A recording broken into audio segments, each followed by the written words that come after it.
Hello friends and welcome to online lecture. Our next example is so that there is no real number t for which this equation x square minus 3x plus t x square minus 3x plus t is equal to 0. એટલે આ ઇક્વેશનમાં t ની જગ્યાએ કોઈ એવો real number નહીં મળે t કે આ બંને રૂટની વચ્ચે આવે.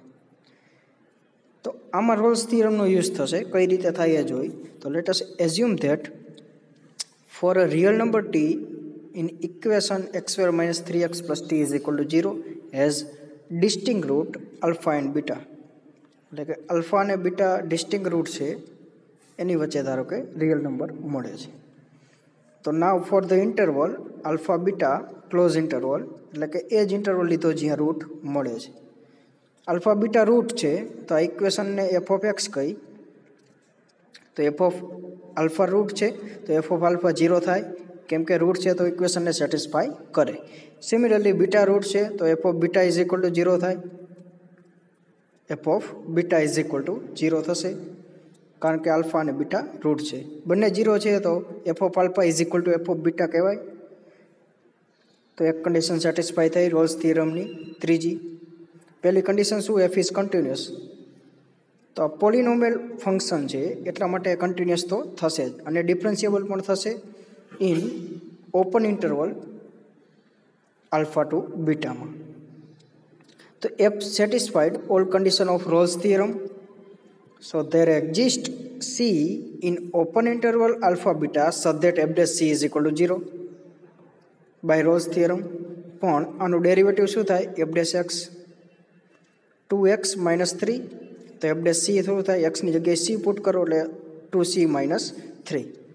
સો એફ ડેશ સી શું મળ્યું? 2c minus 3 is equal to 0. તો સીની વેલ્યુ શું મળી? 3/2. સીની વેલ્યુ 3/2. એટલે કે આપણે ઇન્ટરવલ કયો આપેલો છે? Open close interval 0 to 1. 3/2 એની અંદર આવે નહીં. 3/2 એની અંદર આવે નહીં. અને આલ્ફા બીટા આપણે એના રૂટ લીધા જે 0-1 ની અંદર તો હશે જ અને 3/2 આની અંદર નથી કેમ કે 3/2 મોટા ઇન્ટરવલમાં ન હોય તો આમાં તો ન જ હોય. તો C doesn't belongs to open interval alpha beta which gives contradiction hence our assumption is wrong. શું એઝ્યુમ કર્યું હતું કે એવો કોઈ રિયલ નંબર ટી મળે કે જે આ બંનેની વચ્ચે હોય, પણ અહીંયા કોન્ટ્રાડિક્શન મળે છે. રોલ્સ થિયરમનો યુઝ કરીને કોન્ટ્રાડિક્શન આવે છે. તો એવું સાબિત થાય કે એવો કોઈ રિયલ નંબર નહીં મળે ક્લોઝ ઇન્ટરવલ 0 to 1 માં. કેવો? ટી એવો કોઈ મળશે નહીં. So next theorem Lagrange's theorem અથવા લાંગ્રાજેસ મીન વેલ્યુ થિયરમ. તો એનું સ્ટેટમેન્ટ છે F is a B function define on close interval a to b. F is continuous in closed interval. F is differentiable in open interval. જેમાં Rolls થિયરમમાં કઈ condition હતી? ત્રીજી. એમાં બંને condition તો છે જ રોલ્સ થિયરમની, પણ f of A is equal to f of b હતી. આ હતી ત્રીજી કન્ડિશન રોલ્સ થિયરમની. એ કન્ડિશન આમાં પુટ કરો તો f dash c is equal to 0 થાય છે કેમ કે અંશ 0 થઈ જશે. F of b is equal to f of b એ છે એટલા માટે એફ ઓફ બીની જગ્યાએ એફ ઓફ એ પુટ કરો એટલે F of a minus F of A is equal to 0. તો f dash c is equal to 0. એટલે રોલ્સ થિયરમમાંથી જો ત્રીજી કન્ડિશન રિમૂવ કરવામાં આવે તો એફ ડેશ સી શું મળે? એ આપેલું છે. એ કહે છે લાંગ્રાન્જેસ. એ આપેલું છે f dash c is equal to f of b minus F of a divide by B minus a. જેમાં પણ સી કેમાં મળે? ઓપન ઇન્ટરવલ એ ટુ બીમાં. એની પ્રૂફ માટે એક ફંક્શન ડિફાઇન કરવું જોશે ફાઈ.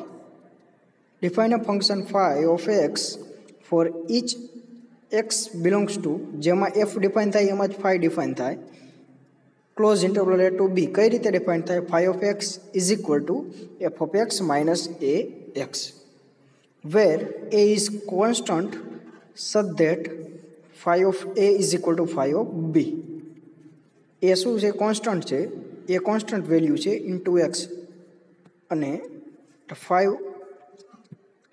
ફંક્શનની કઈ એક કન્ડિશન છે? Phi of A is equal to phi of b. હવે એફ આપેલું જ છે અહીં કન્ટિન્યુઅસ. આ બંને વસ્તુનો યુઝ કરવાનો. એફ કન્ટિન્યુઅસ છે માઇનસ એ એક્સ, એ કોન્સ્ટન્ટ છે ઇન્ટુ એક્સ, એફ કન્ટિન્યુઅસ છે. તો બે કન્ટિન્યુઅસ ફંક્શનની બાદબાકી પણ કન્ટિન્યુઅસ થાય. એટલે આ ટર્મ કન્ટિન્યુઅસ થઈ તો એના બરાબર આપણે શું કીધું ફાઈ ઓફ એક્સ, તો ફાઈ ઓફ એક્સ પણ કન્ટિન્યુઅસ થયું. એ જ રીતે આ ડિફરન્શિયેબલ છે, આ પણ ડિફરન્શિયેબલ થશે કેમ કે કોન્સ્ટન્ટ છે ઇન્ટુ એક્સ ડિફરન્શિયેબલ છે, તો બે ડિફરન્શિયેબલ ફંક્શનની બાદબાકી પણ ડિફરન્શિયેબલ થાય. એ જ રીતે ફાઈ ઓફ એક્સ ડિફરન્શિયેબલ થશે. એ જ રીતે એફ ડિફરન્શિયેબલ છે, સિમિલરલી એફ ડિફરન્શિયેબલ છે ઓપન ઇન્ટરવલમાં, એ એક્સ પણ ડિફરન્શિયેબલ છે, તો એ બંને ઓપન ઇન્ટરવલમાં ડિફરન્શિયેબલ છે તો ફાઈ ઓફ એક્સ પણ ઓપન ઇન્ટરવલમાં ડિફરન્શિયેબલ થશે. તો પહેલી કન્ડિશન ફાઈ માટે કઈ થઈ? કન્ટિન્યુઅસ થયું. બીજી કન્ડિશન ડિફરન્શિયેબલ થયું. ત્રીજી condition phi of A is equal to phi of B થયું. તો ફાઈ માટે રોલ્સ થિયરમ સાચો થાય કેમ કે રોલ્સ થિયરમ ત્રણેય હાઇપોથિસિસ સેટિસ્ફાઈ થઈ. તો ફાઈ માટે રોલ્સ થિયરમ સાચો થશે. તો hence phi of x is satisfy all condition of Rolle's theorem, then therefore by Rolle's theorem there exists એવો કોઈ c મળશે such that open interval a to b માં શું થાય? phi dash c is equal to 0 આ થાય. હવે phi of x બરાબર શું મળ્યું? આપણે શું ડિફાઇન કર્યું છે? f of x minus ax. તો phi dash x બરાબર શું થાય?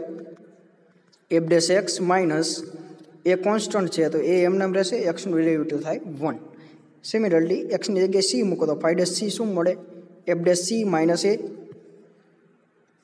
તો અહીં મળ્યું f dash c minus a is equal to 0. તો f dash c is equal to શું મળ્યું? A. Now since phi of A is equal to phi of b, એ આપેલું છે phi of A is equal to phi of b, એમાં value put કરી phi કઈ રીતે ડિફાઇન કર્યો?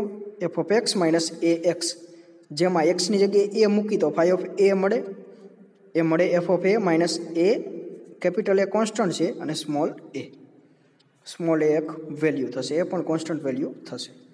સિમિલરલી એફ ફાઈ ઓફ બીની વેલ્યુ શું મળે? F of b minus a b. એ જ રીતે આમાંથી એફ ઓફ એ હું આ સાઈડ જવા દઉં તો શું મળે? F of b minus F of a. એ જ રીતે એ બી આ સાઈડ જવા દઉં તો શું મળશે?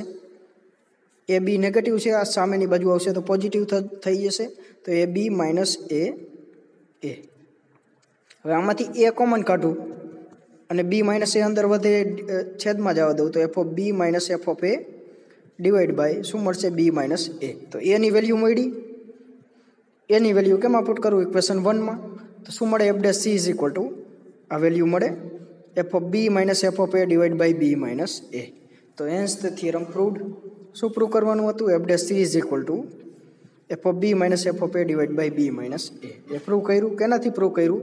પહેલાં ફાઈ ફંક્શન ડિફાઇન કર્યું હતું F of x minus A x, જેમાં કઈ કઈ કન્ડિશન સેટિસ્ફાઈ થતી હતી? આ ફાઈ ફંક્શન. એમાં કન્ડિશન પહેલી condition phi of A is equal to phi of B. બીજી કન્ડિશન એ કન્ટિન્યુઅસ થતું હતું કેમ કે એફ કન્ટિન્યુઅસ હતું. એ ડિફરન્શિયેબલ થતું હતું ઓપન ઇન્ટરવલમાં કેમ કે એફ અને એ એક્સ ડિફરન્શિયેબલ હતા. તો ત્રણેય કન્ડિશન સેટિસ્ફાઈ થાય તો ફાઈ માટે રોલ્સ થિયરમ સાચો પડે. ફાઈ માટે રોલ્સ થિયરમ સાચો પડે તો f dash c is equal to શું થાય? 0 થાય. હવે એફ ડેશ સીની વેલ્યુ પુટ કરી એટલે f dash c is equal to એની એ મળ્યું. હવે એની વેલ્યુ ફાઇન્ડ કરવા માટે કઈ કન્ડિશનનો યુઝ કર્યો? Phi of A is equal to phi of b. આ કન્ડિશનનો યુઝ કર્યો એટલે કે કન્ડિશનની વેલ્યુ શું થાય? F of a minus A x a is equal to f of b minus a b, જેમાંથી એના સૂત્રનો કરતા બનાવ્યો એટલે એની વેલ્યુ મળી. જે એની વેલ્યુ મળી એ ઇક્વેશન 1માં પુટ કરી તો થિયરમ સાબિત થયું. જીઓમેટ્રિક ઇન્ટરપ્રિટેશન આપણે નેક્સ્ટ લેક્ચરથી જોઈશું અને એના એક્ઝામ્પલ પણ જોઈશું કે રોલ્સ થિયરમ અને લાંગ્રાજિયસ થિયરમમાં શું ડિફરન્સ મળે છે. એ જીઓમેટ્રિક ઇન્ટરપ્રિટેશન પરથી ખબર પડશે કે આમાં એક કન્ડિશન રિમૂવ કરો તો પણ એફ ડેશ સી આ મળે. સો થેન્ક્સ ફોર વોચિંગ.